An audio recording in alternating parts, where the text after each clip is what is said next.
Because the school system will never teach you about money. The school system was designed to teach you to be an employee or a doctor or a lawyer, a specialist, but never about money. So my father was the head of education, PhD, all that stuff. I go home and ask him, said, why don't we learn about money in school? And he looked at me and says, because the government doesn't let us teach that subject. The government tells us what we can teach and what we can't teach. And I thought that was strange. And I said, but aren't we going to school to learn about money? He says, no, your job is to get a job. Poverty is passed on. It's taught in your families. And middle class is taught in families. And so the people right now who are sitting at home, who are struggling financially or worried about money or unhappy, they may be making a lot of money, but unhappy with what they're doing, it was probably taught to you. You know, your superego was taught, get a job, work hard, or you'll never be rich, or the rich are evil, or whatever.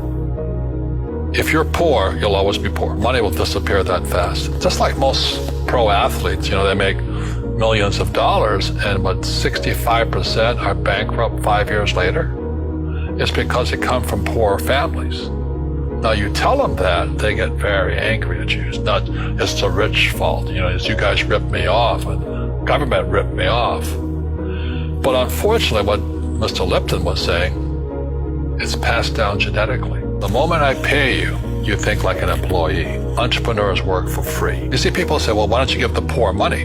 So the only problem with that is just creates more poor people. Give a man a fish, he fishes for the day, or eats for the day. Yeah, you give a man a fish, you get a lot of people who want more fish. Don't tell people what you know. Right. Keep them poor. Poor will always be amongst us, because it starts up here. It's in their words, you know, and the words become flesh. Well, when they say I can't afford it or I can't do that, they go down. They become what they say. And I meet so many people, I can't afford it. You think I'm made of money?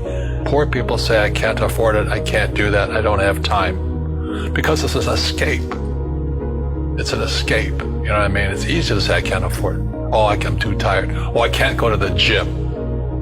You know, when you could go to the gym. Your rich dad used to say what? How can I afford it? How can I do that? You know, what would it take, or why should I do that? He says that a question opens the mind, a statement closes the mind. See, when you say I can't afford it, your mind shuts down, and you become what you say. We all have fear. You know, to be truthful, we all have fear. It's just how you deal with it. You know, Einstein said, you know, imagination is more important than knowledge, but knowledge empowers imagination. And what most people lack is real business knowledge, like accounting, you know, like debt, like taxes. You gotta know that stuff, but they don't teach it in school to anybody. People who are afraid of making mistakes like they teach in school, they don't ever grow. Because spirituality is there's good and there's bad, there's right and there's wrong, there's up and there's down. Most people only want to be right, they only want to be positive. Well, you can't have that. That's not reality. Every time I failed, it was like, good. I said, okay, what have I learned? And the average person, the reason they're poor is they haven't failed. You know, they play it so safe. They haven't made any mistakes like they taught in school. That means they don't learn anything. That's why the school system's actually fundamentally corrupt. It's anti-education. And I think what most people do is they let their parents or their friends talk about life. So afraid of failing. But failing is how we succeed.